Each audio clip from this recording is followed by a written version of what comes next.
सपद सपद सपद सपद गजद गजद गजद गजद गजद रे गम रे गम रे गम रे गम रे गम पद म प ग म रे ग रे सा। यीशु की वाणी जीवन ज्योति, यीशु की वाणी आत्मा शक्ति, यीशु की वाणी जीवन ज्योति, यीशु की वाणी आत्मा शक्ति। जो इस वाणी पे है चलता अनंत जीवन मुक्ति पाता। जो इस वाणी पे है चलता अनंत जीवन मुक्ति पाता। यीशु की वाणी जीवन ज्योति, यीशु की वाणी आत्मा शक्ति, यीशु की वाणी जीवन ज्योति, यीशु की वाणी आत्मा शक्ति।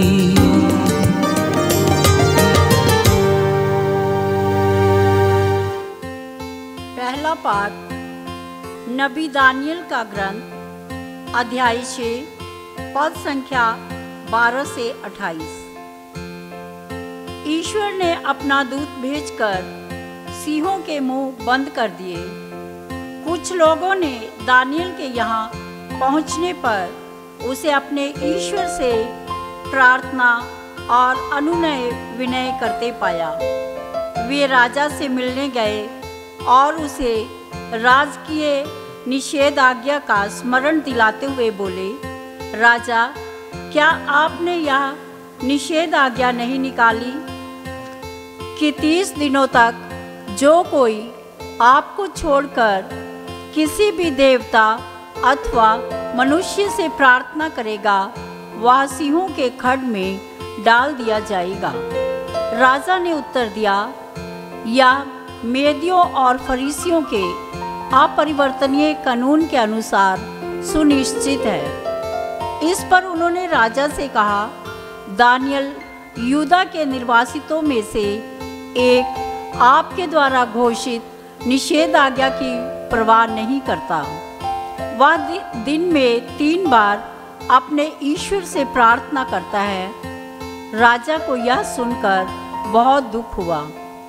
उसने दानियल को बचाने का निश्चय किया और सूर्यास्त तक कोई रास्ता खोज निकालने का प्रयत्न किया, किंतु उन लोगों ने यह कहते हुए राजा से अनुरोध किया, राजा, स्मरण रखिए कि मेदियों और फरीसियों के कानून के अनुसार राजा द्वारा घोषित कोई भी निषेधाज्ञा अथवा आदेश अपरिवर्तनीय है।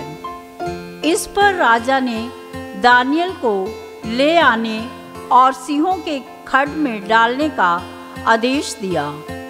उसने दानियल से कहा, तुम्हारा ईश्वर जिसकी तुम निरंतर सेवा करते हो तुम्हारी रक्षा करे। एक पत्थर खड्ड के द्वार पर रखा गया और राजा ने उस पर अपनी अंगूठी और अपने सामंतों की अंगूठी की मोहर लगाई, जिससे कोई भी दानियल के पक्ष में हस्तक्षेप ना कर सके। इसके बाद राजा अपने महल चला गया। उसने उस रात को अनशन किया और अपनी उपपत्नियों को नहीं बुलाया। उसे नींद नहीं आई और वह सवेरे पाँव फटते ही उठा और सिंहों के खड्ड की ओर जल्दी जल्दी चल पड़ा। खड्ड के निकट आकर उसने दुख भरी आवाज में दानियल को पुकार कर कहा, ओ दानियल, जीवंत ईश्वर के सेवक, तुम जिस ईश्वर की निरंतर सेवा करते हो, क्या वह तुमको सिंहों से बचा सका? दानियल ने राजा को उत्तर दिया, राजा, आप सदा जीते रहें। मेरे ईश्वर ने अपना दूत भेजकर सिंहों के मुंह बंद कर दिए। उन्होंने मेरी कोई हानि नहीं की, क्योंकि मैं ईश्वर की दृष्टि में निर्दोष था। राजा, मैंने आपके विरुद्ध भी कोई अपराध नहीं किया। राजा आनंदित हो उठा और उसने दानियल को खट से बाहर निकालने का आदेश दिया। इस पर दानियल को खट से बाहर निकाला गया। उसके शरीर पर कोई घाव नहीं था, क्योंकि उसने अपने ईश्वर पर भरोसा रखा था। जिन लोगों ने दानियल पर अभियोग लगाया था, राजा ने उन्हें बुला भेजा और उनको अपने पुत्रों तथा पत्नियों के साथ सिंहों के खड में डाल देने का आदेश दिया। वे खड के फर्श तक भी नहीं पहुँचे थे कि सिंहों ने उन पर ना टूटकर उनकी सब हड्डियां तोड़ डाली। इसके बाद राजा ने पृथ्वी पर के लोगों, राष्ट्रों और भाषा भाषियों को लिखा, आप लोगों को शांति मिले। मेरी राज आज्ञा यह है कि मेरे राज्य के समस्त क्षेत्र के लोग दानियल के ईश्वर पर श्रद्धा रखें और उससे डरें, क्योंकि वह सदा बने रहने वाला जीवंत ईश्वर है। उसका राज्य कभी नष्ट नहीं किया जाएगा और उसके प्रभुत्व का कभी अंत नहीं होगा। वह रक्षा करता और बचाता है। वह स्वर्ग और पृथ्वी पर चिन्ह और चमत्कार दिखाता है। उसने दानियल को सिंहों के पंजे से छुड़ाया है। प्रभु की वाणी है। ईश्वर को धन्यवाद। प्रभु आप लोगों के साथ हो और आपकी आत्मा के साथ। संत लूकस के अनुसार पवित्र सुसमाचार। हे प्रभु तेरी महिमा हो।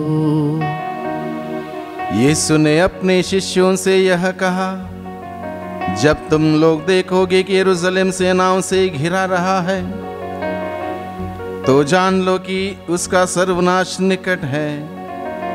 उस समय जो लोग यहूदियों में हो वे पहाड़ों पर भाग जाएं, जो यरूशलेम में हो वे बाहर निकल जाएं, और जो देहात में हो वे नगर में ना जाएं, क्योंकि वे दंड के दिन होंगे जब जो कुछ लिखा है वह पूरा हो जाएगा।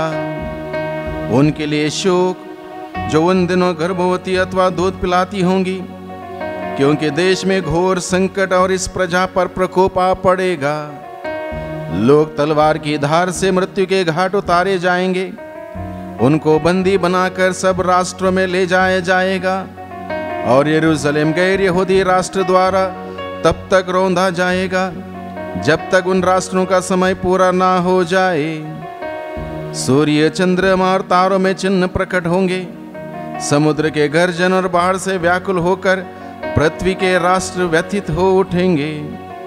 लोग विश्व भर आने वाले संकट की आशंका से आतंकित होकर निष्प्राण हो जाएंगे, क्योंकि आकाश की शक्तियां विचलित हो जाएंगी। तब लोग मानव पुत्र की अपार सामर्थ्य और महिमा के साथ बादल पर आते हुए देखेंगे। जब ये बातें होने लगेंगी तब उठकर खड़े हो जाओ और सिर ऊपर उठाओ, क्योंकि तुम्हारी मुक्ति निकट है। प्रभु का सुसमाचार। हे क्रिस्त तेरी स्तुति हो। प्रभु क्रिस्त में प्यारे भाइयों बहनों, सबों को जय यीशु की। प्रभु का वचन हम सबों ने सुना। सामान्य काल का आखिरी सप्ताह में हम सभी हैं, और ये अंतिम समय के बारे में प्रभु का वचन हम सबों को बताता है, अवगत करता है, सचेत करता है, सावधान रहने के लिए हमें बताता है। क्योंकि अगर सावधान हम नहीं रहेंगे तो दुर्घटना हो सकती है। जैसे हम लोग हमारी दिन प्रतिदिन के जीवन में कहीं जाते हो, आते हो, गाड़ी के सामने या गाड़ी के पीछे लिखा हुआ हम देखते हैं सावधान, खतरा है। और उस वहां पर अगर हम ध्यान नहीं देंगे तो निश्चित रूप से हमें पता है कि कुछ ना कुछ दुर्घटना संभावित है। इसलिए प्रभु अपने वचनों के द्वारा हम सबों को सावधान रहने के लिए, सचेत रहने के लिए जागते रहने के लिए हमें बताता है। और अंतिम समय के कुछ चिन्हों के बारे में यहाँ पर वर्णन किया गया है।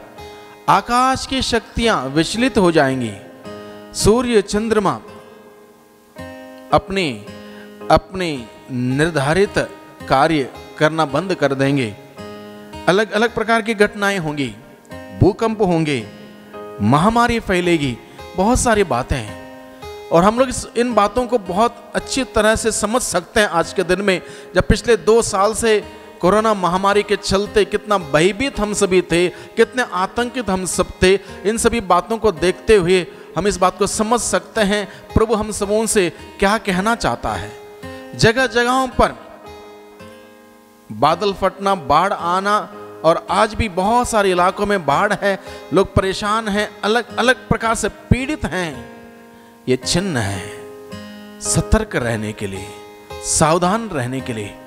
प्रभु हमें डराता नहीं है, बल्कि इन सारे चिन्हों के द्वारा प्रभु अपनी भाषा से बात करता है, ताकि हम में से एक व्यक्ति का भी नुकसान ना हो, सर्वनाश ना हो, बल्कि सबके सब सचेत रहते हुए, सावधान रहते हुए हम सबके सब बच जाएं। इसलिए प्रभु हम सबों के इन सारे घटनाओं के द्वारा, इन तमाम घटनाएं जो हमारे इस दुनिया में आजकल चल रही हैं, हो रही हैं, बीत रही हैं, इन सभी घटनाओं के द्वारा प्रभु हम सबों से बातें करता है। ये प्रभु की भाषा है, बात करने की भाषा है।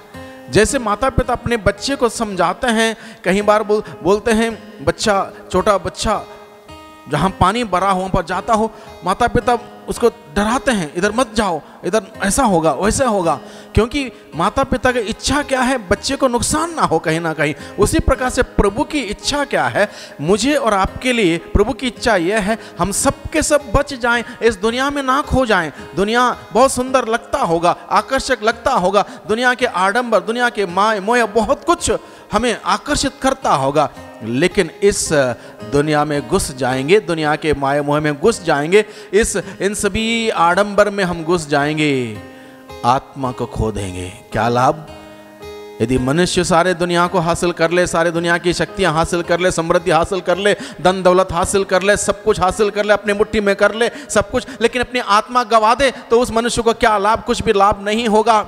इसलिए प्रभु हमें इन सभी बातों से, अंतिम क्षणों के इन सभी बातों से अवगत कराता है, सचेत करता है, सावधान करता है। बच जाओ मेरे बेटे, मेरे बेटी, बच जाओ, इन सभी दुनिया के माया मोह में खो मत जाओ। इसलिए हम इन बातों को समझें। आज के दिन में प्रभु जो हम सबों से बताना चाहता है, उन सभी बातों को हम सुने, ग्रहण करें, उस पर मनन चिंतन करें। मैं किस दिशा में जा रहा हूं, किस ओर जा रहा हूं? अगर मैं इस दुनिया के पीछे जा रहा हूं, दुनिया के माय मोह के पीछे जा रहा हूं, दुनिया के आडंबर के पीछे जा रहा हूं, दुनिया जो आकर्षक लगती है उसके पीछे मैं जा रहा हूं, मेरा झुकाव इस ओर है, दुनिया की ओर है, तो निश्चित रूप से मैं मृत्यु की ओर जा रहा हूं। प्रभु हमें बताता है यिर्मयाह के ग्रंथ में, मैं तुम्हारे सामने मृत्यु और जीवन दोनों को रखता हूं, जो चाहे वो चुन लो। हम मृत्यु को ना चुने, जीवन को चुने, और यही प्रभु चाहता है। इसलिए प्रभु हमें सचेत करता है, इन सभी बातों के द्वारा हमें सावधान करता है, बेटा मृत्यु के रास्ते में मत जाओ, जीवन के रास्ते में जाओ। और जीवन का रास्ता प्रभु यीशु का रास्ता है। प्रभु यीशु का रास्ता जीवन का रास्ता। उस जीवन के रास्ते को प्राप्त करने के लिए हमें प्रभु के रास्ते पर चलना होगा। प्रभु का रास्ता कठिन रास्ता है, चुनौती का रास्ता है, संघर्ष का रास्ता, तपस्या का रास्ता, त्याग का रास्ता है। ऐसे रास्ते में आजकल कौन चलना चाहता है? प्रभु हमें बुलाता है, मुझे बुलाता है, आपको बुलाता है, हम सबों को बुलाता है कि हम इस रास्ते पर चलें, जीवन प्राप्त करें, जीवन प्राप्त करें, अनंत जीवन प्राप्त करें। अनंत जीवन का सुख हमें मिलेगा इस दुनिया के जीवन के बाद। इसलिए इस दुनिया में थोड़ा बहुत संकट, थोड़ा बहुत परेशान, थोड़ा बहुत चुनौती आ भी जाए, हम घबराए न, हिम्मत ना हारें, प्रभु पर भरोसा रखें, प्रभु पर भरोसा रखें। प्रभु हमारे जीवन रूपी नैया पार कर देगा और निश्चित रूप से हम एक दिन स्वर्ग में अनंत जीवन का सुख भोगेंगे। आइए हम प्रभु के वचनों के लिए प्रभु को धन्यवाद दें और आज के दिन में फिर एक बार प्रभु से हम प्रार्थना करें कि प्रभु हमें इन वचनों के अनुरूप जीवन बिताने की शक्ति सामर्थ्य प्रदान करें। सर्वशक्तिमान पिता परमेश्वर, धन्यवाद देते हैं आज के दिन के लिए, इस प्रातः काल के लिए, बीती रात के लिए, अच्छी नींद के लिए, अच्छे स्वास्थ्य के लिए, मन के आनंद के लिए, दिल के खुशियों के लिए, सारे वरदानों के लिए, सारे खूबियों के लिए, सारे अनुग्रह के लिए हम आपको धन्यवाद देते हैं। प्रभु आज के दिन में आपने हम सबों को एक नया दिन देते हुए आपने अपने अपार असीम अनंत प्यार को हम सबों के प्रति उजागर किया है। हम आपको धन्यवाद देते हैं, धन्यवाद देते हैं प्रभु आपके मीठे वचनों के लिए, प्यारा बहुत सुंदर प्यारा संदेश के लिए हम आपको धन्यवाद देते हैं। आपने इस संदेश के द्वारा हम सबों को सचेत किया है, सावधान रहने के लिए बताया है, ताकि हम अपने ध्यान उस अनंत जीवन की ओर लगा के रखते हुए जीवन बिता सकें। प्यारे प्रभु, हम दुर्बल हैं, कमजोरों से भरे हुए लोग हैं, हमें आपकी शक्ति, आपके सामर्थ्य की ज़रूरत है। अपने आत्मा के द्वारा हमें शक्ति दीजिए, सामर्थ्य दीजिए, आपके बताए हुए मार्ग पर चलने की एक कृपा हमें प्रदान कीजिए, जिससे कि हम आपके रास्ते पर चलते हुए उस जीवन को प्राप्त करने वाले हम सभी बन सकें। दुआ करते हैं उद्धारकर्ता यीशु मसीह के नाम से, आमीन।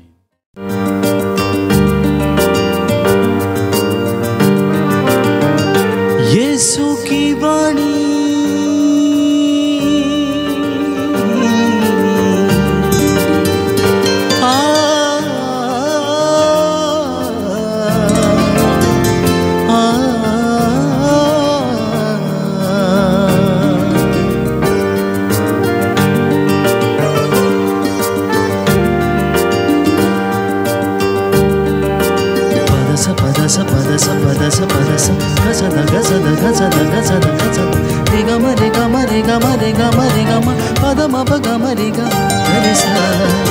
यीशु की वाणी जीवन ज्योति, यीशु की वाणी आत्मा शक्ति, यीशु की वाणी जीवन ज्योति, यीशु की वाणी आत्मा शक्ति। जो इस वाणी पे है चलता, अनंत जीवन मुक्ति पाता। जो इस वाणी पे है चलता, अनंत जीवन मुक्ति पाता। यीशु की वाणी जीवन ज्योति, यीशु की वाणी यीशु की वाणी जीवन ज्योति, यीशु की वाणी आत्मा शक्ति।